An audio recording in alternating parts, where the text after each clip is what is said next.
the UN, member state, and civil society organization. Minglaba. This Burmese greeting means, may you be blessed. Before I continue, I humbly invite you to a brief moment of silence to honor the countless Rohingya men, women, and children whose lives have been lost to violence and persecution.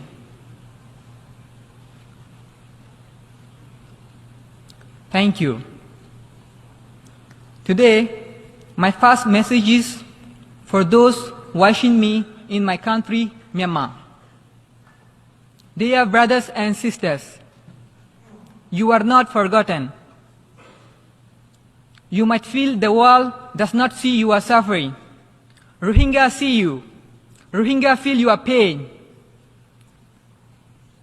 Our hearts cry to see the brutality of military you face every day in Rakhine, Shang, Shin, Kachin, Kayin, Mung, Wa, and all around Myanmar. Rohingya have been fighting the military brutality for decades. Let us get hand in hand, work together until democracy, justice, peace, and equal rights for all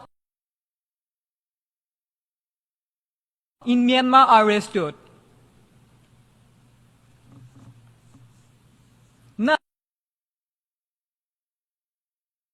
Now, this message is for the UN and the world leaders. It has already been more than 8 years since the Rohingya genocide was exposed. Where is justice for Rohingya? Where? The remaining Rohingya in Arakan, Rakhine State in Myanmar continue to face the deadliest attack.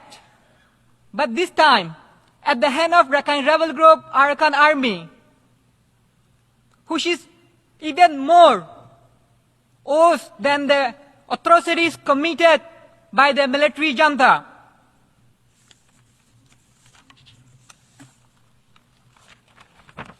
These people were killed in a drone attack by the Arakan Army on 5th August 2024. More than 200 Rohingya men, women, and children were killed there.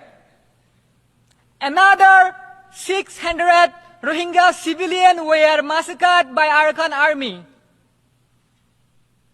These are not isolated cases. They are a part of a systematic campaign.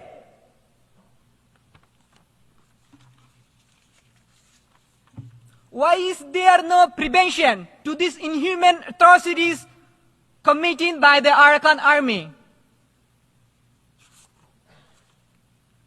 We see there are some lobbies and there are some people who promote the solution of Rohingya as legitimizing Arakan Army. They must feel ashamed. Giving legitimacy to Arakan Army without a solution or a condition for Rohingya is giving them a license to erase all the Rohingya from Myanmar. There was a dialogue process between the leaders of Arakan Army and some Rohingya youth in the camp. I was a member of the Rohingya delegations. During the dialogue process, they demanded our submissions and refused to discuss the real issues. Power imbalance was a great problem there. Without self-determination for Rohingya and international protections in Arakan, there cannot be any fair or lasting peace.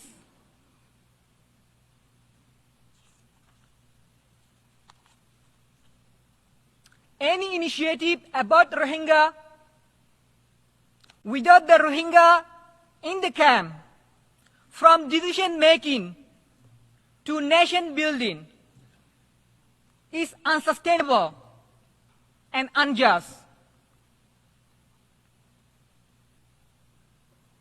The UN must mobilize resources to empower Rohingya. We are not just victims. We have the potential to make a difference. Take me as an example.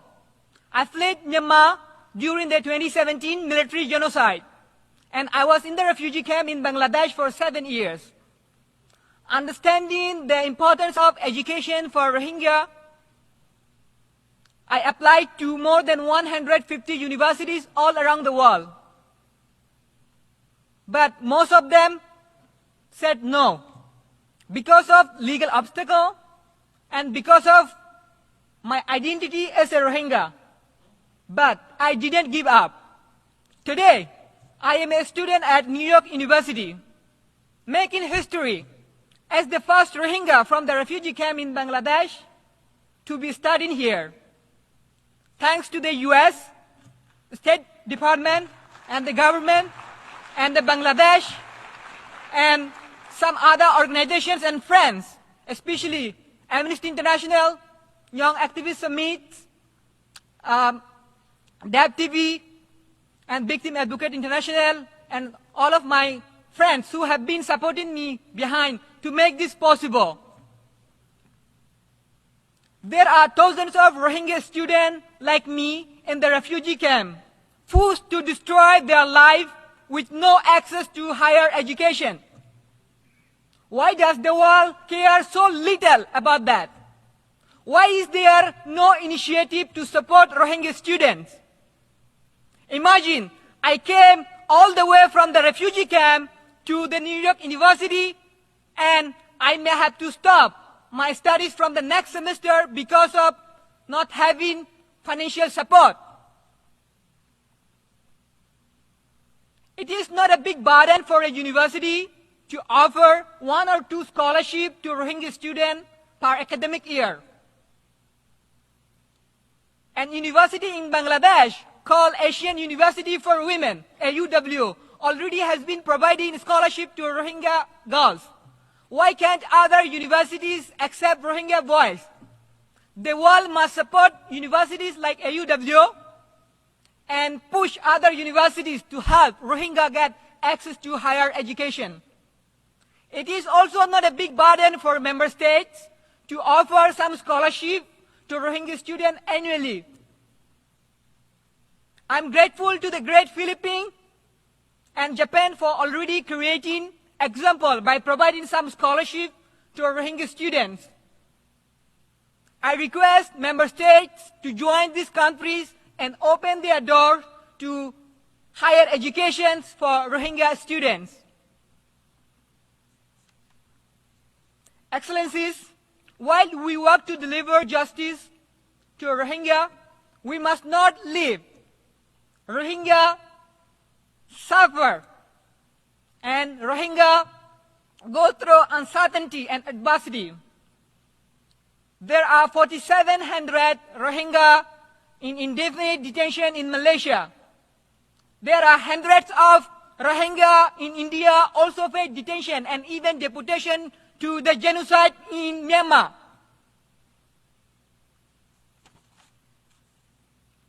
Again, now I want to remind everyone that the world urgently needs to prevent the ongoing genocide against Rohingya in Arakan before it is too late. And there must not be any justification for the atrocities committed by both military and Arakan army. These perpetrators must be held accountable.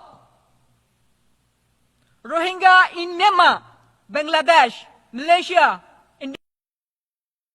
Indonesia, and other countries in the regions are in great need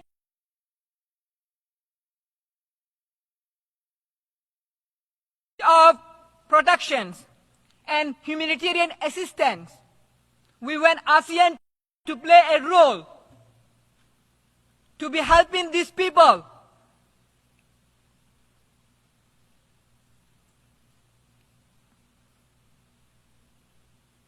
to let us lead our life and create our future, give us access to higher education. Now, I want to pause my remarks, requesting this assembly for a specific, measurable, achievable, and realistic plan for a sustainable solution of the Rohingya crisis. Long live Arakan! Long live Arakan! Long live Rohang! Long live Rohang! Thank you. Thank you so much.